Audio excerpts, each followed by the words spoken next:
Busquemos ao Senhor de todo o nosso coração e assim o encontraremos. Jeremias capítulo 29, verso 13. Louvamos a Deus por Ele nos conceder este dia, estes momentos. Agradecemos a Deus por Ele permitir estarmos juntos, iniciando uma nova semana de estudo na Palavra de Deus. Agradecemos a todos vocês que estudam conosco e que compartilham esses estudos com outras pessoas.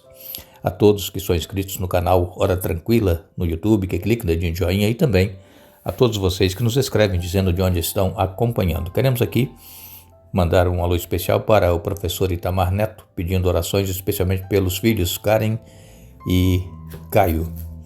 Um alô especial para Ivna Mendes, lá de Uruaú, no Ceará.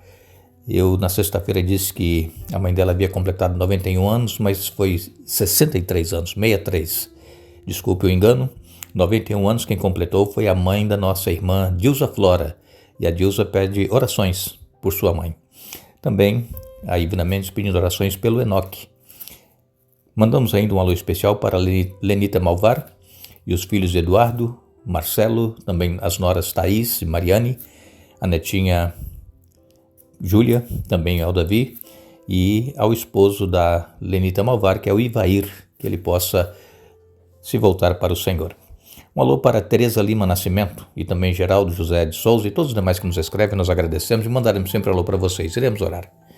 Bondoso Deus e Pai, a Ti a nossa gratidão por tudo que tens feito por nós, pela vida, pelos cuidados, pelo final de semana que tivemos, relembrando o sacrifício de Jesus por nós, que possamos meditar sempre no que Jesus fez para pagar o preço dos nossos pecados, que possamos nos render a Jesus e sermos salvos, libertos pelo poder de Jesus em nossa vida. Abençoa, Pai, todos os que estudam conosco, cada um tem a sua necessidade, o seu problema, dê vitórias conforme for a tua santa vontade. Abençoe a Karen e o Caio, também abençoe a mãe da Ivna Mendes, o Enoque, abençoe a mãe da Dilza Flora e também todos os demais, Pai, que nos escrevem pedindo orações. Nós confiamos em Ti e pedimos que perdoe os nossos pecados em nome de Jesus. Amém. Estamos na série Alusões, Imagens e Símbolos e como nós entendermos e estudarmos as profecias bíblicas. Na semana passada nós usamos aqui a imagem do casamento para que possamos entender que Jesus, Ele é o noivo e a igreja a noiva e que Deus, Ele requer que nós, assim como o marido deve amar a sua esposa e respeitá-la, a esposa, o marido, assim também nós, porque na maioria das vezes nós aceitamos a Jesus, nós cremos em Deus e somos cristãos, mas não queremos ter um relacionamento com Deus. E um casamento, para ser um casamento duradouro, precisa ter relacionamento, precisa ter diálogo, precisa haver renúncias, coisas que um gosta e o outro não gosta, então deve-se abrir mão para que possam se entender e seguir a vida. E Jesus, Ele quer que nós também abramos mão dos nossos desejos, das nossas paixões e o sigamos de todo o coração, porque Ele virá buscar a sua igreja e estamos nós preparados para podermos ir morar com Ele nos céus? Aqui, essa vida é um preparo para vivermos a eternidade.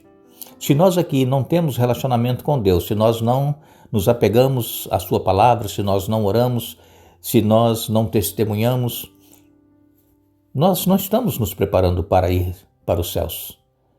E então nós precisamos entender que a Bíblia ela traz ilustrações para nós entendermos aquilo que está para acontecer.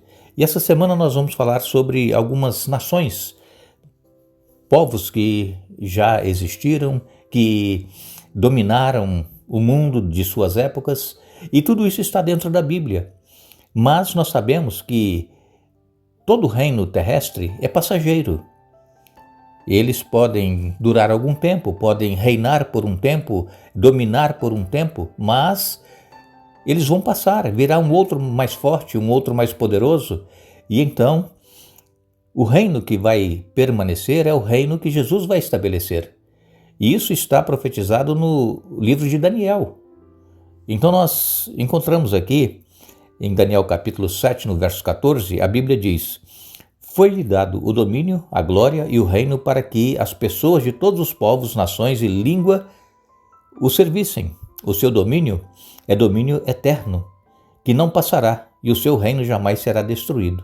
Falando aqui do reino que vai ser estabelecido por Jesus, um reino eterno, um reino que jamais irá passar.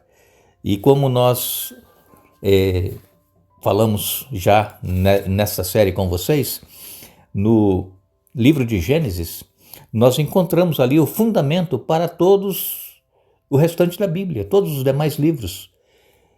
Quando nós lemos no livro de Gênesis a criação, nós lemos ali que entrou o pecado e que o acesso à árvore da vida foi proibido. Depois nós encontramos lá no Apocalipse um mundo que Deus está preparando para cada um de nós, sem pecado. Ali também haverá a árvore da vida e ali nós encontramos então no Apocalipse as coisas que existiam antes no Gênesis. Vão voltar a existir no novo céu e na nova terra, que João fala em Apocalipse no capítulo 21. Sabemos que vivemos sofrendo neste mundo. Nós gostaríamos que Jesus voltasse logo, mas tudo tem um plano estabelecido por Deus. As profecias elas vão se cumprindo, como neste final de semana nós estivemos relembrando o sacrifício de Jesus, já estava tudo profetizado, que Jesus iria morrer naquela semana em que houve o sacrifício de Jesus. Daniel, ele fala isso claramente no livro de Daniel capítulo 8, que Jesus viria exatamente no tempo profetizado para que pudesse se cumprir as Escrituras. Então a Bíblia, irmãos, ela não falha. Nós sabemos que Adão e Eva foram colocados num lar perfeito, que era o Jardim do Éden.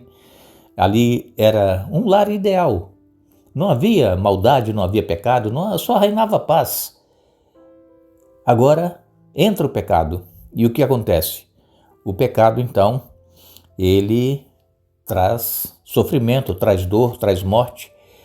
E Deus, então, ele precisou fazer com que Adão e Eva não tivessem mais acesso à árvore da vida, porque eles estavam em pecado, e se eles comessem do fruto da árvore da vida, eles iriam viver eternamente sendo pecadores, sendo que Deus disse que o salário do pecado é a morte. Se eles comessem, eles iriam morrer. E assim aconteceu. Então foi colocado um anjo com espada inflamante, vigiando para que eles não entrassem. E nós sabemos, pelos relatos que nós temos, que Adão e Eva, eles sempre iam à porta do Jardim do Éden e olhavam lá para dentro, só que eles não podiam entrar. E eles, Adão e Eva, passaram todos esses ensinamentos para os seus filhos. Eles iam lá e viam o jardim, mas não podiam entrar. E agora eles tinham que sofrer as consequências do pecado que eles haviam cometido. E acontece, irmãos, que o ser humano, depois da entrada do pecado, sempre procurou soluções humanas para os problemas que enfrentam. Sempre foi assim, desde quando entrou o pecado, que nasceu Caim, depois Abel. Nós sabemos o que aconteceu. Caim tirou a vida do próprio irmão Abel. Depois Caim saiu andando por aí, errante, pela vida. Se tornou um andarilho, porque Deus disse, que ele agora iria andar perambulando pela terra. E acontece que a terra começou a ser povoada. Aí muitas pessoas pensam assim, mas com quem Caim casou? Naquela ocasião, irmãos, do Antigo Testamento até o dilúvio, as pessoas viviam até 900 anos. E naquela ocasião, era permitido se casar irmão com irmã. Por quê? Porque eles não tinham maldade, não tinham pecado, a promiscuidade que existe hoje. E por isso que Deus depois não permitiu que parentes, irmãos e primos se casassem para não terem problemas. Agora, Deus com certeza providenciou a esposa para Caim, e da própria descendência de Adão. Adão viveu 900 e poucos anos e teve filhos e filhas, e então Caim se casou, veio a descendência de Caim, e essa descendência foi uma descendência que sempre viveu contra os princípios estabelecidos por Deus. É como eu disse, as pessoas sempre procurando soluções humanas para os problemas que eles enfrentavam. E aí quando nós lemos em Gênesis, no capítulo 10, a partir do verso 1, fala aqui, olha, este é o relato das famílias de Sem, Cã e Jafé, os 3 filhos de Noé que geraram muitos filhos depois do dilúvio. Os descendentes de Jafé foram Gomer, Magog, Madai, Javã. Aqui vem falando dos descendentes, né? Os descendentes de Cã, e também fala dos descendentes de Sem. Está tudo aqui em Gênesis capítulo 10. Mas quando nós lemos aqui em Gênesis 10, a partir do verso 9 diz, porque o mais corajoso dos caçadores, seu nome deu origem ao provérbio, esse homem é como Nimrod, o mais corajoso dos caçadores. Nimrod construiu seu reino na terra de Babilônia, fundando as cidades de Babel, Ereque, Acade e Cauné. Expandiu seu território até a Assíria, onde construiu as cidades de Nínive, Reobote-ir, Calá e Rezém, a grande cidade situada entre Nínive e Calá. Então, aqui nós encontramos os descendentes de Cã, Nimrod. E Nimrod, ele era uma pessoa que ele era um caçador, diz aqui, né? Um caçador, um homem corajoso. Mas esse homem, ele afrontava a Deus. É tanto que foi Nimrod que construiu a Torre de Babel. Ele disse assim, olha, nós vamos construir uma torre que vai chegar até os céus e se houver outro dilúvio não vai nos atingir. E Nimrod também fundou Nínive. Nós sabemos que Nínive é a capital da Síria. Os assírios eram muito maus, eles eram perversos. E então vemos aqui a descendência de Cã em Nimrod, procurando soluções humanas para problemas que eles estavam trazendo para o mundo daquela época. E então, algumas pessoas concluem que Nimrod, que era um herói nobre parecido com os conquistadores da mitologia pagã, a expressão valente caçador diante do Senhor, que está aqui em Gênesis capítulo 10, verso 9, isso aqui não é um elogio. Isso aqui é que Nimrod, ele era um homem poderoso aos seus próprios olhos, e não aos olhos de Deus. Diz aqui que ele estava sempre diante do Senhor. E esse diante do Senhor que Nimrod se colocava era para desafiar a Deus. Não era para honrar e glorificar a Deus, era para desafiar a Deus. Então, aqui em Gênesis 10, descreve que houve o aumento da rebelião contra Deus e essa rebelião que já existia lá nas descendências de Sem, Cã e Jafé, essa rebelião ela vai aumentar até que Jesus volte. Então nós vamos durante essa semana procurar entender essas nações. Falamos hoje um pouco sobre Nimrod e Nínive e Babel, né, Babilônia, que foi a torre que Nimrod chamou o povo para construir, mas Deus interviu. E nós vamos ver durante essa semana, então, essas nações que já estavam profetizadas no Antigo Testamento e que apontam para nós entendermos o Apocalipse. Nós agradecemos a todos vocês que estiveram conosco hoje estudando a Bíblia. Vamos retornar amanhã dando sequência ao estudo desta semana.